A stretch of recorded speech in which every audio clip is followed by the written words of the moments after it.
नमस्कार साथियों, स्वागत है हमारे चैनल डीपी डिजिटल लाइव पे। साथियों, आज आइए हम जानते हैं आधार सीडिंग का परिचय। तो देर ना करते हुए चलते हैं आज के लेसन पे। वीडियो आपको अच्छी लगे तो प्लीज़ चैनल को सब्सक्राइब ज़रूर करें।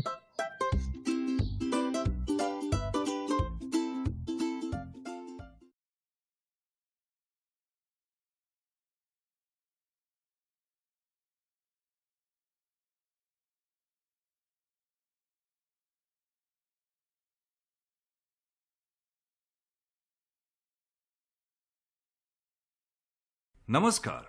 सीडिंग के परिचय पर आधारित इस मॉड्यूल में आपका स्वागत है। इस मॉड्यूल में आप आधार सीडिंग की परिभाषा, आधार सीडिंग के लिए पूर्व आवश्यकता और सीडिंग के लाभों के बारे में जानेंगे। आइए हम सीडिंग का अर्थ समझने के लिए एक घटना की शुरुआत करते हैं।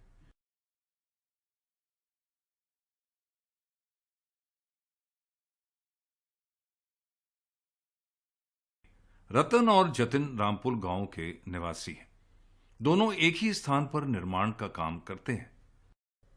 एक दिन जतिन देखता है कि रतन बहुत परेशान और नाराज है।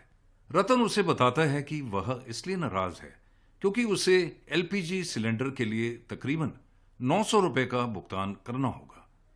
वह शिकायत करता है कि शुरुआत में वह कम धनराशि दे रहा था, लेकिन अब धनराशि दुगनी हो गई है। वह जतिन से पूछता है कि वह किस प्रकार इतनी धनराशि का भुगतान करता है। जतिन कहता है कि वह हर महीने एलपीजी सिलेंडर पर सब्सिडी प्राप्त कर रहा है, इसलिए वह खर्च को उठाने में सक्षम है।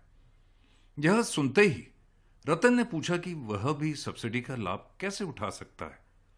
जतिन ने बताया उसे अपने बैंक और अपने एलपीजी डीलर के पास अपना आधार नंबर दर्ज कराना होगा। इसके बाद जब भी वह सिलेंडर खरीदता है, सब्सिडी उसके खाते में सीधे जमा हो जाती है। रतन यह जानकर खुश है कि वह भी सब्सिडी प्राप्त कर सकता है। वह जतिन से कहता है कि वह तुरंत जाएगा और आधार पत्र के साथ एलपीजी डीलर और बैंक में जाएगा। जतिन रतन को बताता है कि एलपीजी सब्सिडी के अलावा उसे दूसरी सामाजिक योजनाओं के लाभ भी मिल सकते हैं।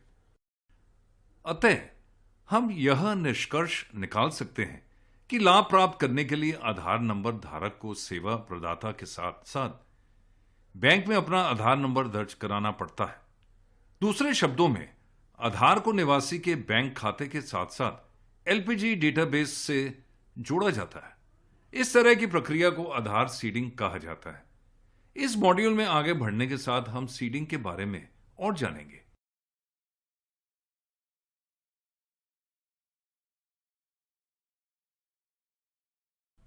इस मॉड्यूल के पूरा होने पर आप सीडिंग को परिभाषित करने में सक्षम होंगे। आइए हम सीडिंग की अवधारणा समझने से इसकी शुरुआत करते हैं। सीडिंग एक प्रक्रिया है जिसमें सहमति देने वाले निवासी की विशेष पहचान अथवा यूआईडी को सेवा प्रदाताओं के सेवा वितरण डेटाबेस में सही रूप में दर्ज किया जाता है, जैसा आधार समर्थित सेवा वितरण हेतु स्क्रीन पर दिखाया गया है। आइए हम समझते हैं कि सीडिंग क्यों जरूरी है।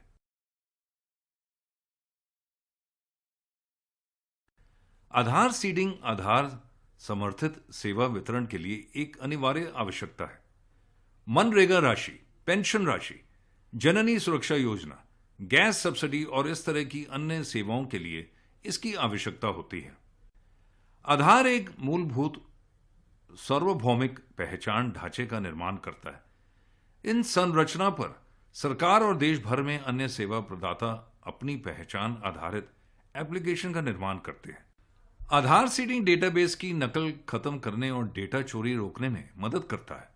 यह वस्तुओं और सेवाओं का दायरा बढ़ाने और प्रभावी वितरण में भी मदद करता है।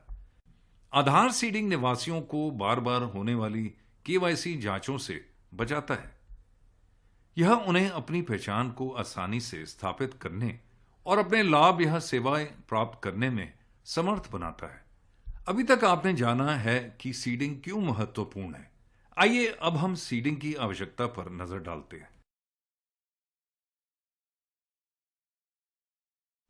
आधार सीडिंग के लिए पूर्व आवश्यकताओं को 4 चरणों में विभाजित किया जा सकता है। पहला चरण डिजिटलीकरण है। इस चरण में लाभार्थी डेटा को डिजिटलीकृत बनाया जाता है। दूसरा चरण केंद्रीयकरण है। इस चरण में लाभार्थी डेटाबेस को केंद्रीयकृत बनाया जाता है। डेटाबेस के एक बार केंद्रीकृत बन जाने के बाद अगला चरण आधार संतृप्तता है।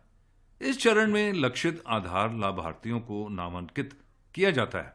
आधार का प्रावधान मुख्य रूप से सेवा प्रदाता के लिए है। उनके पास 12 अंकीय आधार नंबर और 28 अंकीय EID नंबर के लिए फील्ड होनी चाहिए। वेयर ऑफ एल्गोरिथम का उपयोग आधार नंबर को सत्यापित करने के लिए किया जाता है। अब आप पूर्व आवश्यकताओं को जान चुके हैं। अब हम आधार सीडिंग के लाभों के बारे में जानते हैं।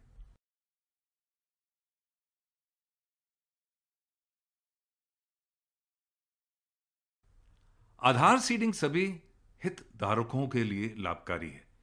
ये हितधारक निवासी, रजिस्ट्रार और नामांकनकर्ता और सरकार है। लाभों के बारे में जानने के लिए प्रत्येक टैब पर क्लिक कीजिए। यह निवासियों के लिए लाभकारी है क्योंकि वे निम्न सेवाएं प्राप्त कर सकते हैं: cooking gas subsidy, direct cash transfer, bank खाता खोलना, खाद्य सुरक्षा बिल राशन, टिकट बुकिंग, कर्मचारी भविष्य निधि EPF, सिम कार्ड पंजीकरण। यह उन्हें किसी दस्तावेजों के बिना परिचय देने वाले तंत्र के माध्यम से अपनी पहचान कराने में सक्षम बनाता है।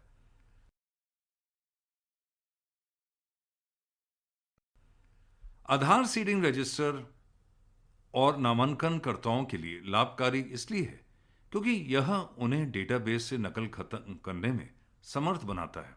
इसे डुप्लीकेशन कहा जाता है।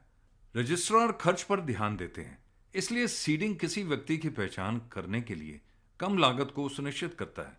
इसलिए सीडिंग उन्हें समूहों में जहां प्रमाणीकरण करना मुश्किल होता है वहां उनकी पहुंच का विस्तार करने में मदद करता है।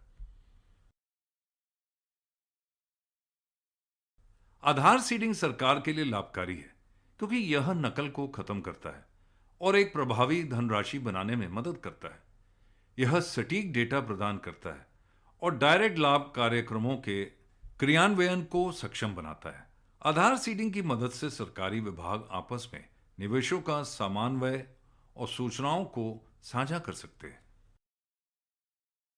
इसके साथ हम इस मॉड्यूल की समाप्ति पर पहुंच गए हैं। आइए हमने अभी तक जो कुछ भी सीखा है उसे जल्दी से दोहरा लेते हैं। इस मॉड्यूल में हमने सीखा है कि आधार सीडिंग एक प्रक्रिया है जिसमें सहमति देने वाले निवासी की UID को आधार समर्थित सेवा वितरण हेतु सेवा प्रदाता के डेटाबेस में सही रूप में दर्ज किया जाता है। आधार सीडिंग मदद करता है डेटाबेस में नकल को खत्म करने और डेटा चोरी होने से रोकने में, वस्तुओं और सेवाओं का दायरा बढ़ाने और प्रभावी वितरण में निवासियों के लिए बार बार की जाने वाली KYC जांच को रोकने में। इससे निवासी आसानी से अपनी पहचान स्थापित करने और अपने लाभों के लिए दावा कर सकते हैं और सेवाएं प्राप्त करने में समर्थ बनाना।